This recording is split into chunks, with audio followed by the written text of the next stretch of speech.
Hi, this is Jamie Eason. I'm in the bodybuilding.com kitchen today and I'm excited to show you one of my favorite healthy desserts. This is orange almond biscotti.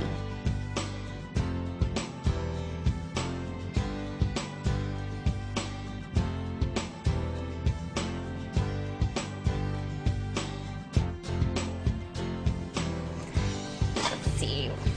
We're going to need 2 bowls. We've got a large bowl and a smaller bowl.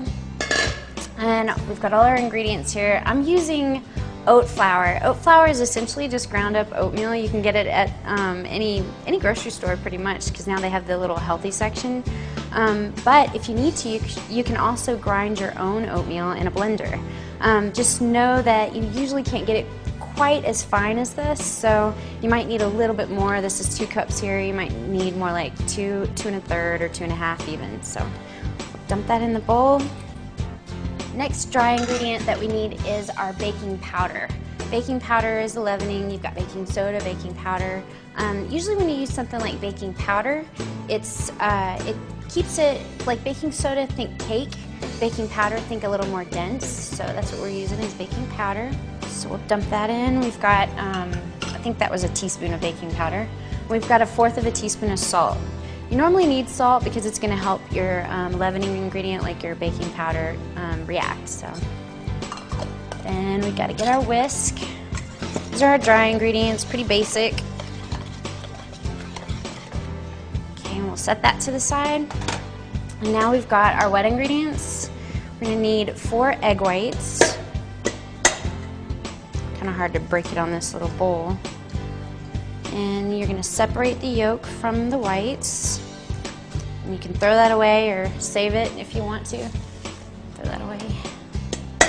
Number 2.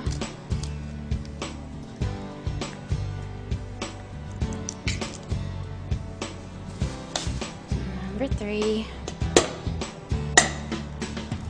Don't get any shell in there, that's pretty important. And if you ever happen to drop the yolk in, like this, pretty easy. You can actually fish it out with the same one and pretty much get all of the yolk out. If you have a little stray here, oops, you can use the other side. Pretty simple. Let's get the last one.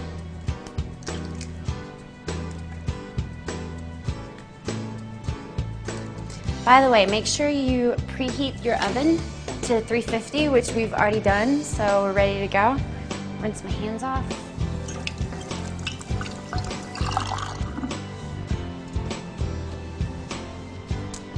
Then we're going to use our cup of Splenda. Now Splenda is the sweetener that I chose, but you can choose any sweetener of your choice. I like the no-calorie stuff, and some people only use the natural sweeteners, and that works too, so just whatever you would like. I'm going to mix that up.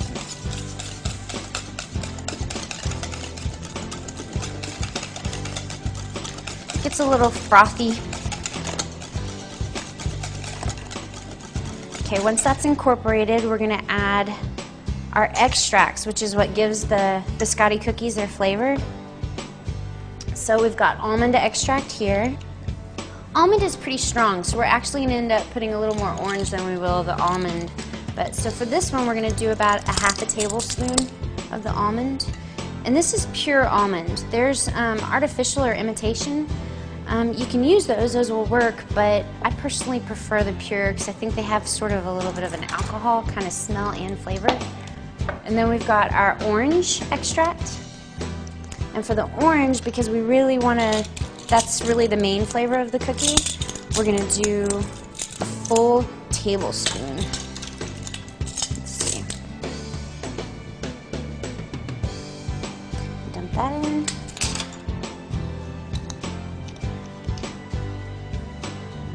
Mix these together. It's starting to smell really good.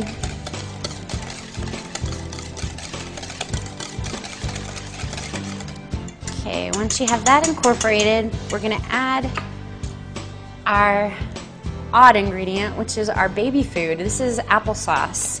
And the reason I like to use applesauce is it really, it actually replaces the butter and oil in your ingredients. You can use lots of different types of baby food to do the same thing. There's all kinds of fruit versions. like a berry would enhance chocolate. Apples are good for anything that's, you know, spice, or actually like in this one, because of the orange and the almond, it sort of just disappears. You don't really taste any apple at all. So, and then that's about it. Got it all cleaned out. And by the way, there is sugar in the baby food, the applesauce, but it's about, I think it's about 11 grams in that one. You want to look for one that's, you know, as low sugar as possible, but it makes so many cookies that really it's negligible the amount of sugar that ends up in this. So, we've got that incorporated. And so that's all of our ingredients. Now we're going to add our wet ingredients to our dry ingredients. So, and get my little nifty spatula here. It helps me scrape the sides.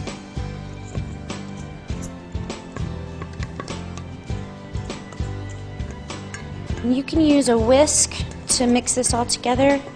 Sometimes it gets a little bit thick, or you can just keep using the spatula that you have. We'll try the spatula. This is supposed to be kind of thick. If you've never made biscotti before, you actually bake it a few times. Like this one, we're gonna put it in the oven and we'll end up baking it for about 20 minutes. And then when you take it out, you're gonna cut it and actually bake it again. You can continue to bake it until it's as hard as you want. So you can see it's starting to really thicken up, which is what we want.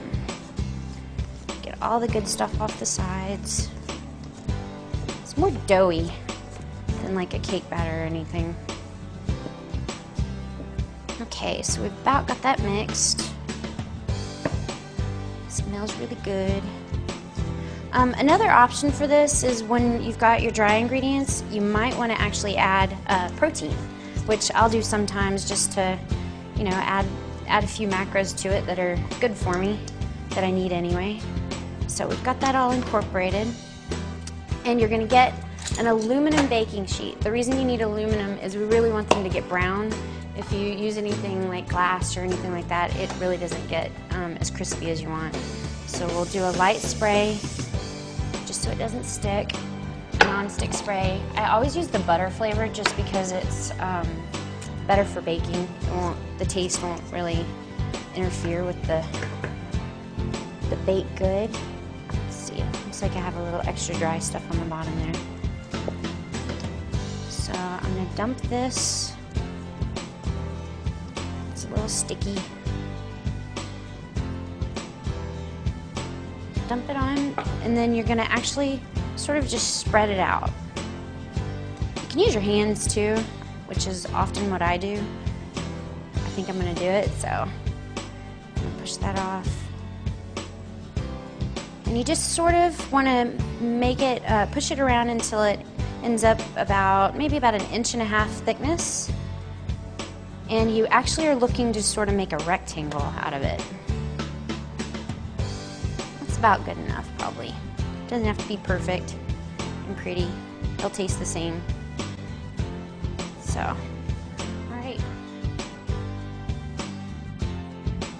And it's ready for the oven.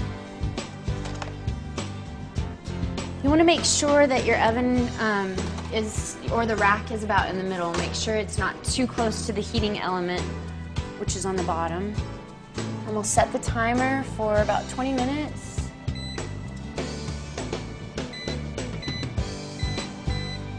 We're good to go. So 20 minutes later, we'll be able to cut them and bake them again. Okay, turn our timer off. Let's see. It's been in the oven about 20 minutes. See what we have. Looks just slightly brown, which is what we want. Just real light on the edges. It's about the same as when we first put it in. So now we just need to set it aside for a little while, probably about 10 or 15 minutes, let it cool enough so that we can cut it into our biscotti cookies and put it back in the oven for about 15 more minutes. All right. Now our cookies are about cooled, at least the first step. So it looks almost like it's not even done yet, but that's really because it's not. But it should at this point be pretty easy to transfer from here to a cutting board. So we're gonna move it over, And you want to get a knife. This is a good serrated knife. It doesn't have to be serrated. You can use a regular butcher's knife, just whatever. But the goal is to make these as uniform in size as we can. So the first thing I like to do is cut it straight down the middle. So this one's perfect length, actually. So, and if you can see, you know, you've got kind of the beginning of your cookie in there. So I'm going to push it back together, and I'm going to start making my slices. And you can probably, I like to do the very first one really, really close to the edge. And these are my eat them right now cookies. Okay, they're not really done, and they're too small to really make an actual cookie out of. So that's my excuse. So that's the first one. Now we want to make like about 13 cookies, or about 13 slices.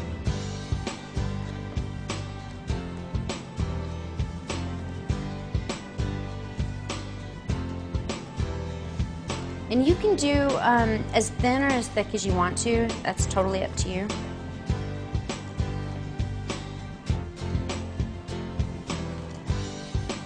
Okay, and again, got the ends that you get to snack on now, so I'll put those to the side. Okay, now what we want to do is we actually want to put them back on our baking sheet. You can spray it, or actually you don't even need to spray it. They don't really stick, so we're just not even going to spray it. But now the cookies will look like this, so we're gonna just place them all on their side. Get them all spread out. They're a little bit crumbly at this point, but when we're done with them, they won't be. So our oven at this point is still on 350 degrees because we're gonna put them back in, let them continue to bake 15-20 minutes, however long. And then when we take them out, it's up to you at that point if you want to continue baking them to make them a little bit crispier, or if you're done at that point. I like mine pretty hard because I like to have them with my coffee, so I will usually put them in several times actually. So they're ready to go.